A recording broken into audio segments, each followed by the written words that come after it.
প্রত্যাঘাত, প্রত্যুত্তর, প্রতিদান, সব একসাথে এক রাতে। 25 ভারতীয় রক্তে সেদিন ভিজে গেছিল উপত্যকা, মুছিয়ে দিয়েছিল সিঁদুর।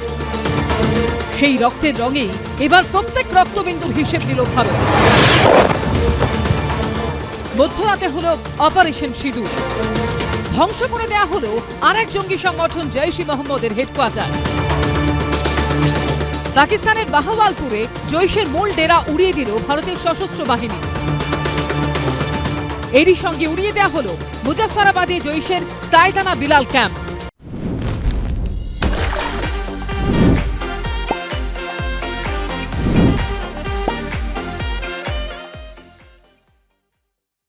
ভীমবেরের বান্ডালা ক্যাম্প, শিয়ালকোটের সার্চেল ক্যাম্প ও বাহওয়ালপুরের মার্কাজ সুবহান আল্লাহ। मरकज सुबहान अल्लाह भावलपुर ये इंटरनेशनल बाउंड्री से 100 किलोमीटर दूर है। जैश ए मोहम्मद का मुख्यालय था। यहाँ पर रिक्रूटमेंट, ट्रेनिंग व इंडॉक्ट्रिनेशन का केंद्र भी था। शीर्ष आतंकी अक्सर यहाँ आते थे। মাসুদ আজহার কুখ্যাত পাকিস্তানি জঙ্গি। 1994 সালে পাকিস্তান থেকে ভারতে ঢোকার পর তাকে গ্রেফতার করেছিল সামরিক বাহিনী। কিন্তু 1999 সালের 24শে ডিসেম্বর ইন্ডিয়ান এয়ারলাইন্সের বিমান IC-814 হাইজ্যাক করে জঙ্গিরা। শেষ অবধি মাসুদ আজহারকে ছেড়ে দিতে বাধ্য হয় বাজপেয়ী সরকার। তারপর থেকে বারবার ভারতকে ক্ষতবিক্ষত করেছে মাসুদ ও তার জঙ্গি সংগঠন জৈশ-ই-মোহাম্মদ। 2001 সালে ভারতের সংসদ ভবনে জঙ্গি হানায় 14 জনের মৃত্যু। ওই বছরই জম্মু কাশ্মীর বিধানসভার বাইরে বিস্ফোরণে 38 জনের মৃত্যু। 2016 সালে জম্মু কাশ্মীরের উড়িতে সেনা ঘাঁটিতে হামলায় 19 জনের প্রাণহানি। সেই বছরেই পাঠানকোটে বায়ুসেনা ঘাঁটিতে হামলায় 8 জনের মৃত্যুর নেপথ্যে ছিল এই একটাই নাম, মাসুদ আজহার। আর তার আস্তানা ছিল বাহওয়ালপুরের এই সদর দফতর। তাও মাটিতে মিশিয়ে দিল ভারতীয় সামরিক বাহিনী। मरकज सुबहान अल्लाह भावलपुर ये इंटरनेशनल बाउंड्री से 100 किलोमीटर दूर है।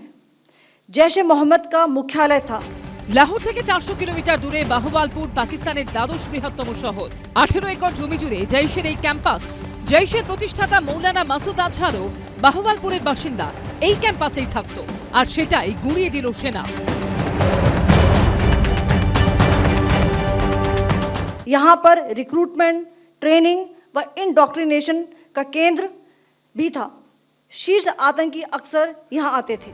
বিস্ফোরণে মাসুদ আজহারের সহযোগী ও পরিবারের সদস্য সহ 14 জন নিহত হয়েছেন। মৃত্যুর কথা স্বীকার করে নিয়ে মাসুদ আজহার বলেছে, আফসোস নেই, হতাশও নই, বরং আমার মনে বারবার এই কথা আসছে যে আমিও যদি এই 14 সদস্যের সঙ্গে জান্নাতের যাত্রায় যোগ দিতে পারতাম। লস্করে তৈবার হেড যদিও মারা না গিয়ে থাকে, এখন এই জানি না উনি মারা গেছেন কিনা। মাসুদ আজহারের অনেক ফ্যামিলি ডিস্ট্রয় হয়েছে। খুব ক্যালিব্রেটেড ব্যাপারটা হলো, আমরা পাকিস্তান আকাশসীমা লঙ্ঘন করিনি। পাকিস্তানের ওপরে যে LOC আছে ওখানে কোনো সীমা নেই। ওরা ভায়োলেট করেছে, আমরা ভায়োলেট করেছি। পাকিস্তান এয়ার স্পেসে তো খুব ভায়োলেশনের কোনো ব্যাপার নেই। মুরিদকে ভাওয়ালপুর যেগুলো করেছে সেখানে হয়তো এয়ার স্পেস ভায়োলেট করে গেছে। পহেলগাঁওয়ে হামলার ঠিক 3 দিন আগে জৈশ-ই-মোহাম্মদের এই হেডকোয়ার্টারে ঢুকতে দেখা গেছে প্যালেস্তানীয় জঙ্গি সংগঠন হামাসের কমান্ডার খালিদ কাইয়ুমিকে।